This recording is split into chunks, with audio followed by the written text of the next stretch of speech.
In this lecture, I want to talk about the stewardship of time. One of the most important things we need to talk about. Why? Because time is life. It is irreversible and irreplaceable. To waste your time is to waste your life. But to master your time is to master your life and to make the most of it. In fact, this issue of stewardship of time, I have found when we have taught this around East Africa, this is the different church leaders have said that was one of the most important things because we need to get a handle on how to be good stewards of our time. We need to understand something. Some people say, I just don't have enough time. Well, that's not true.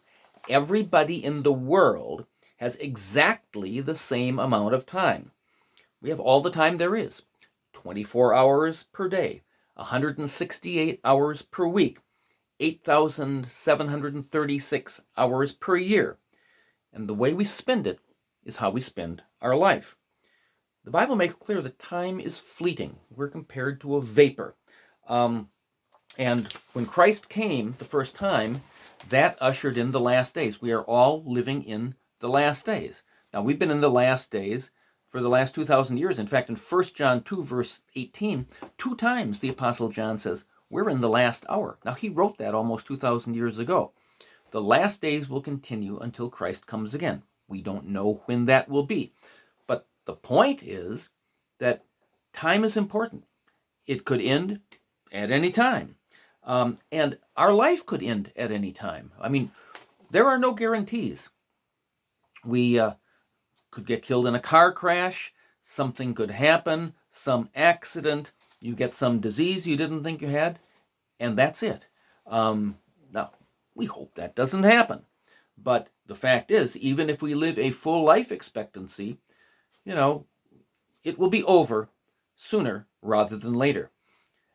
Now, the importance of this is that where and how we spend our eternity depends upon what we do with our life now. You see, we're all going to face God's judgment when we die, but we are going to be judged according to what we have done in this life. And that's why the Bible tells us in Colossians and Ephesians, we are to redeem our time now.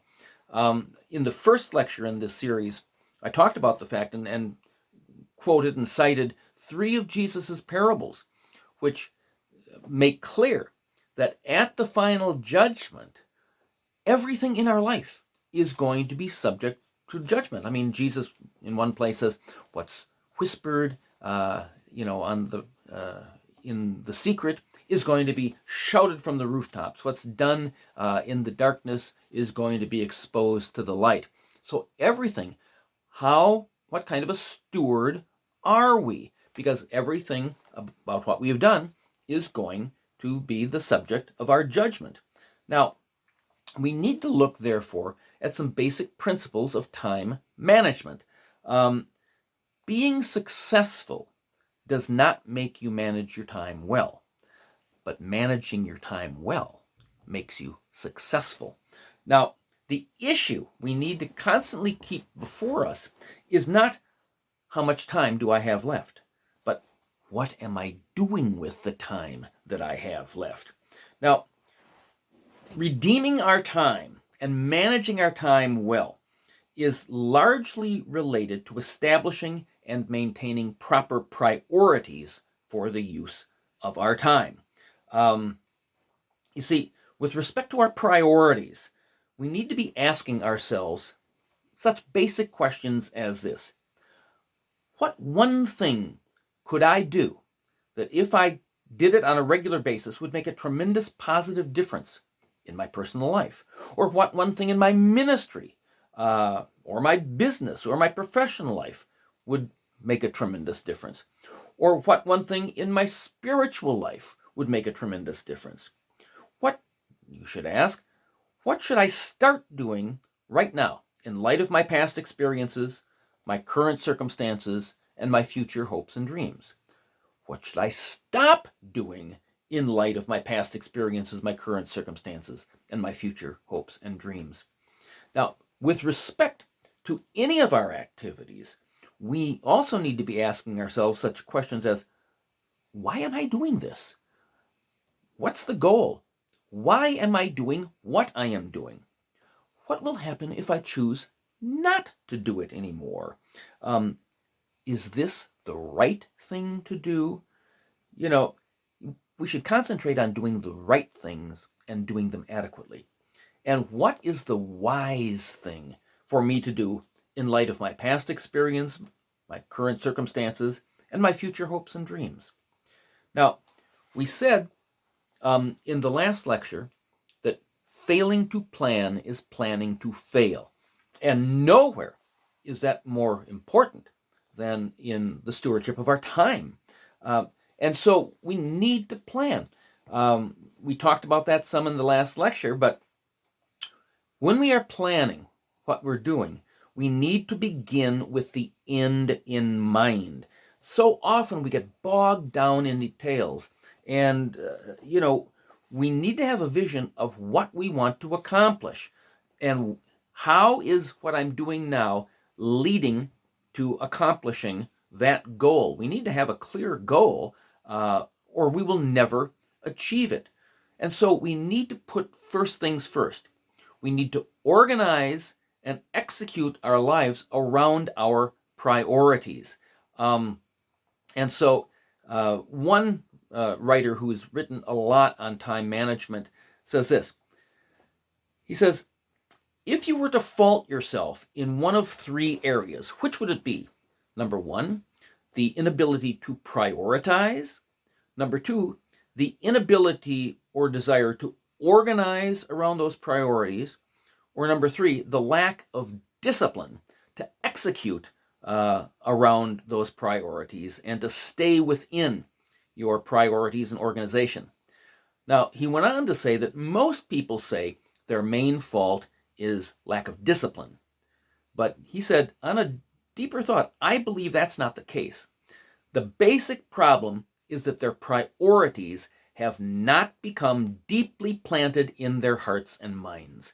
You see, everyone always does what is most important to us at the time, what seems most important to us. And that is why we get waylaid.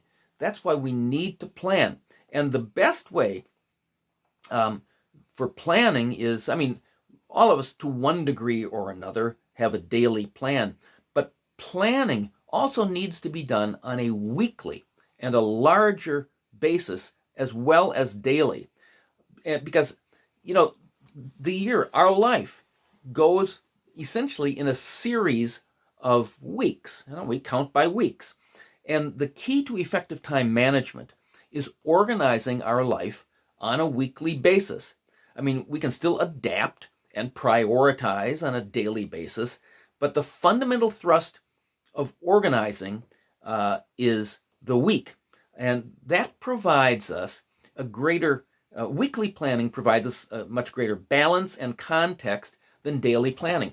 It's kind of like we talked about in looking at the Bible. You don't just concentrate on the verse, you concentrate on a paragraph or two paragraphs, because meaning flows from the paragraph to the single sentence or the verse. It's kind of like that with our time.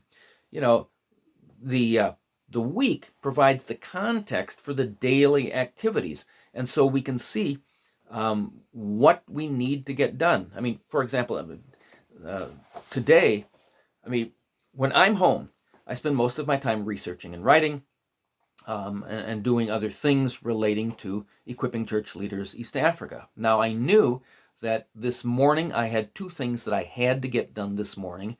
Then I wanted to start doing more video lectures. And I figured that these two other activities would probably take place until midday.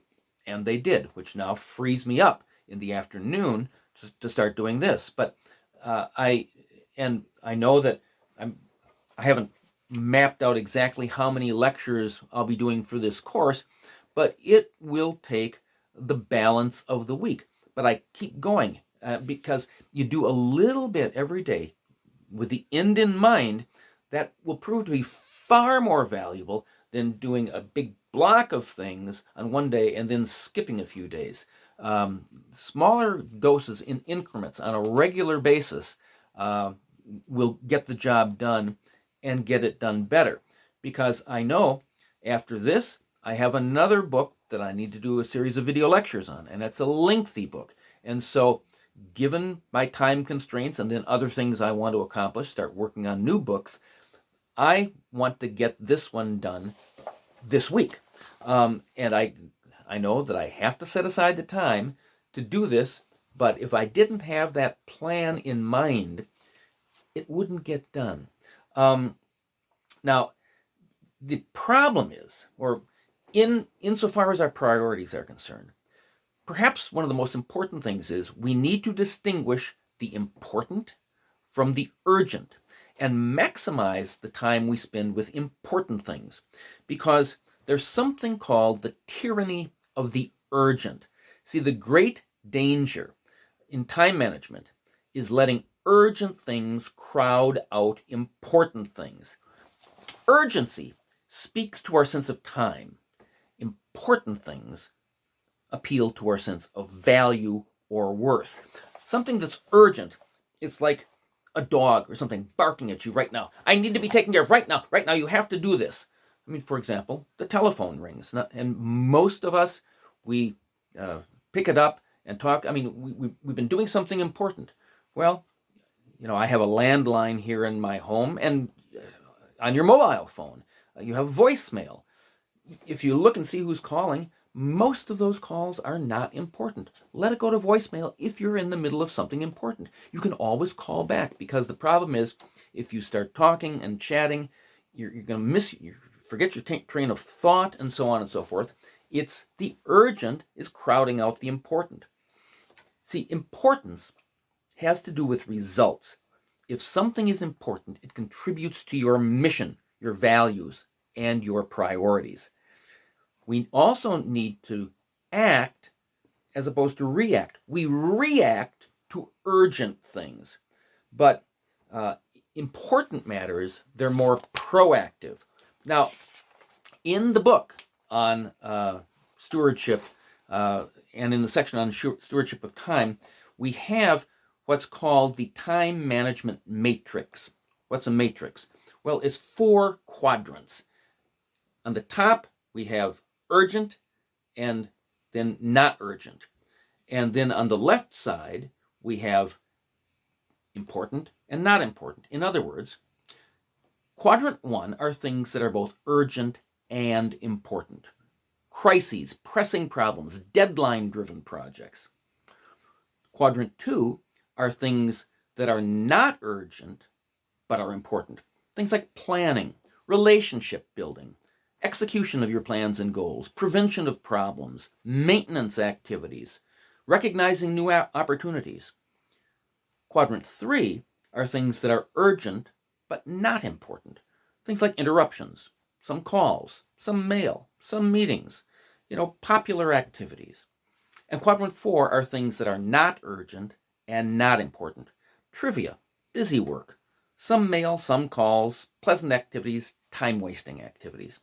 Now, everyone recognizes that quadrant 1, things that are both urgent and important, is the most important, and that quadrant 4 is the least important. But most people erroneously concentrate on quadrant 3, the things that are urgent, so they're barking at you, but they're not important. The key to effective time management, we have to spend the time in the urgent and important things, quadrant 1, but the key is, hopefully those will be small, take a small amount of time. The key to effective time management is spend most of your time in quadrant 2, the things that are not urgent but important. Why? Because they are important. Things like planning, relationship building, executing your plans and goals, preventing problems, recognizing new opportunities, maintenance activities, and some recreation. We saw in the last lecture, we need redemptive rest and recreation. So, and the interesting thing is, because, these things, they're important, but they're not urgent. In other words, they don't have to be done right now today. They're not barking at me. But because they're important, if you spend your time as much as you can in quadrant 2, you're going to find that quadrant 1, the urgent and important, shrinks. Because, for example, if you have a project, it has to be done. You're preparing a sermon, for example. It's got to be done by Sunday. Well, you've got a whole week to prepare your sermon, so you should start early in the week. But if you wait until Saturday night, all of a sudden, it's now become a quadrant 1 thing. It's a crisis. It's a deadline. It has to be done by tomorrow morning. And the problem is that you're not going to be thinking straight. You haven't thought about this. You're going to end up preparing a lousy sermon. But if you've worked on it during the week, it's a quadrant 2 activity. It's important, but it's not urgent at that minute. And that's true for almost everything. You want to build a relationship with someone. You don't have to call them up to get together for lunch now. You don't have to do it at any specific time. But if you start building that relationship, you're going to find that, it's important. So spend your time doing those things. And there's something called the 80-20 rule. And that is about 20% of the things we do have approximately 80% of the value. Those are the important things. We need to concentrate in those matters.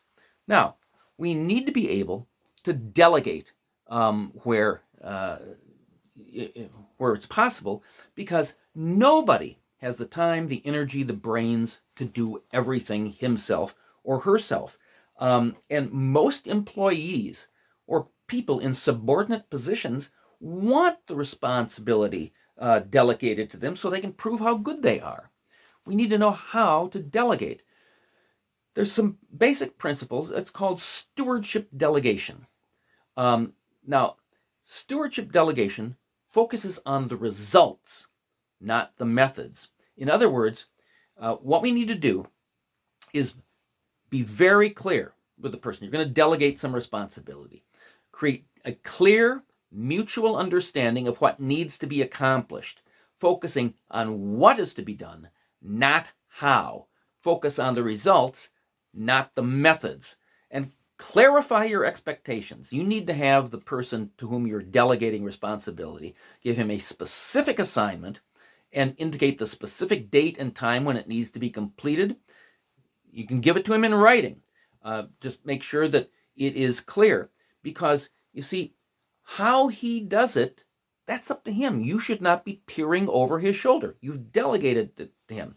But you need to give him, in delegating the responsibility, give him the guidelines. Identify any limits or restrictions within which he must operate. The guidelines should be as few as possible, because one of the goals of delegating is that you're not doing the project. The person you're delegating to is doing the project. And so he doesn't want you to keep looking over his shoulder, and you shouldn't waste your time doing that. He may come up with a tremendous way of doing something that you never would have thought of. But so clarity in giving the assignment, guidelines, but also you need to provide the person you're delegating to with the resources he or she needs. That includes making sure that the person has adequate time, money, technical support, and authority to do what he needs to do adequately. And be sure to identify for the person the human resources, the financial resources, the technical and other resources that he or she can draw on in order to accomplish the task. But then there needs to be accountability and consequences. It may be, if it's a long project, you can get together every week to ask, how's it going? Any problems? But there needs to be an evaluation. And the person needs to know, both good and bad, what will happen. There should be an incentive for the person to whom you are delegating. Tell the person up front you're going to let him know how he's doing, both good and bad. And when the person does well, praise him immediately. Tell them they did right. Be specific. that shows that this person is a sharp person that you can trust. If they do wrong, they need to be reprimanded or corrected immediately. And again, be specific. Um, you know, you should, even in reprimanding, you should tell the person how much you value them, let them know you're on his or her side, and remember that when the reprimand is over, it's over. So the book, you can read this somewhat lengthy paragraph on this, but many people just are hesitant to delegate because they want to keep all power to themselves. Well, that's the mark of a small-minded person. If you want your church, your business, whatever it is, to grow, you got to be able to trust people who are good, and they will prove themselves as you delegate to them. Now, there's a few other considerations I want to talk about concerning our stewardship of time. We need to avoid time wasters as much as we can. A time waster is anything that distracts us from how we should be spending our time, something that upsets our priorities. Now, things like television, talking on the phone, surfing the internet, just worrying, just newspapers and magazines. Now, we all need time to kick back and relax. And so there's a little difference. I mean, typically, my wife works in the afternoon and doesn't get home till the early evening, usually sometimes 7:30 at night. I find, in terms of scheduling my time, I am most productive in the morning, but I work pretty hard during the day. But then, by the time my wife gets home at 7:30 or so, we typically say, let's kick back, shut everything off at 8 o'clock, and we watch something together, or we hang out and read, or listen to music, or whatever it may be, because we've done our work, and now we need time to kick back. And so I try not to waste too much time during the day. I know when I'm most productive and when I'm not. Another helpful aid is using day planners, watches, calendars, to help us measure and control the use of our time. In that regard, a very interesting exercise you might want to try is keeping track of your time. Now, when I was practicing law, got a job in a law firm after graduating from law school, and I had to keep track of my time because my time was billed out to the client. And so, every 10th of an hour or whatever, if I worked on something for 15 minutes, that would be a quarter hour. For an hour, it was an hour. And it's very interesting. I'd never done that before. My guess is most of us don't do that. You might be surprised. You say, oh, I was working all day. No, I worked for 10 minutes, and then I started daydreaming and looking at the internet or talking on the phone or got a snack, and you find that 40 minutes goes by. Try keeping track of your time and be honest about it, because you might be very surprised at how little you really do get done and how little you do concentrate. In this regard, you need to be able to learn how to say no to people.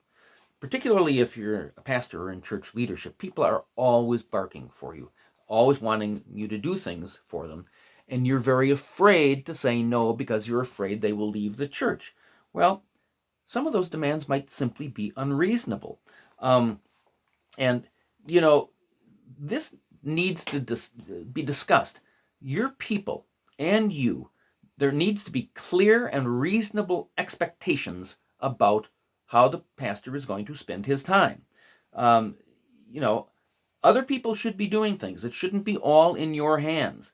And keep in mind that you're always saying no to something and no to someone anyway. And if it isn't, otherwise you're going to let other people run your life for you. A pastor I knew in Kenya, I still know, people would start coming over to his house in the morning. They would hang out. They would watch his TV. They'd expect him to feed them. And he was letting them walk all over him. Well, finally, his assistant said, "What you're doing is not good. You need to tell them, this is my home. I am not running a restaurant. I am not running a hotel. If you want to come to the house, you should make an appointment. You can't come before X time. You can't come after Y time, because I have a family here." And he said, "If you want to eat, I can supply the fuel. You have to supply the food." He was very afraid, but then he did it. The people didn't leave. They respected him, and they will respect you. You've got to be able to set boundaries for your time, because you are the one, if you're in church leadership, you're the one who's the leader. And a smaller area of that is dealing with interruptions. If you're in the middle of preparing a sermon or doing something important, some report or whatever, people come by your office, and you, particularly in Africa, oh, come on in and have a cup of tea and so on, and then and it ends up you're talking with them for 30 or 40 minutes. Listen, if you're preparing a sermon or a report, you've got the entire church at stake here. Not just one person who had nothing important to say. I mean, if it's not an emergency, you need to deal with it. And so you can say to the person, "Listen, I'm in the middle of something very important. I'm glad you're here, but I can give you 5 minutes." And then, talk with them. But at the end of 5 minutes, you can say, or 10, whatever you think, you can get away with. I mean, you've got to be able to say this, though. Say, "Listen, I told you I had only 5 minutes. I would love to talk with you when I have more time, at a convenient time for both of us, that we can spend much more time. So how about next Wednesday at 2 p.m.? He might say, "No, I just wanted to come and talk. I had nothing particular to say." You see, because again, you spend that time and you're going to lose your train of thought, and it's going to take you quite a bit of time after the person leaves to finally get back into what you were doing. And in that regard, if you're in church leadership, you need to schedule your time as much as possible. Your people need to know, you need to set aside adequate time for sermon preparation, because in the course on expository preaching, I think to prepare a good sermon, it takes a good 12 to 15 hours, and you need to rehearse it. So they need to know, Monday mornings, Tuesday afternoons, that's pastor's sermon prep time. You need to have a time. This is when I'll see people in my office. It might be Wednesday afternoons, whatever it is. This is my time for visitation. But you need to schedule your time as much as possible in advance, because if you don't control your time, other people will, and that's not fair to the whole church. You should. I mentioned earlier that you should break things down into small, doable steps. And some people say, and try to do the ugliest and most disagreeable part of the job first. If you take care of the worst part first, it'll free you from a lot of stress that would otherwise be hanging over your head. We all procrastinate about some things. Procrastination has been called the thief of time. Well, procrastination increases our stress level when we put off doing important things. So, that leads us to wait until the last minute to do them. Try not to do that. And again, as I say, smaller increments of time that you regularly do are more productive than large blocks of time that only occur sporadically. And that's true for anything. Learning physical exercise, learning to play an instrument, anything. So let me conclude by saying, remember that all of our time is important. And we often don't realize at the time how important what we're doing really is. We might not realize that until much later. Remember, Jesus said, if you give even a cup of cold water to somebody in my name, he says, I'll see that. And at the judgment, I'll remember it, and I'll reward you, and my rewards will last forever. You might not have realized how important that thing was, but you'll see later. See, all time is precious. It can never be recovered once it is gone. It is a great stewardship responsibility.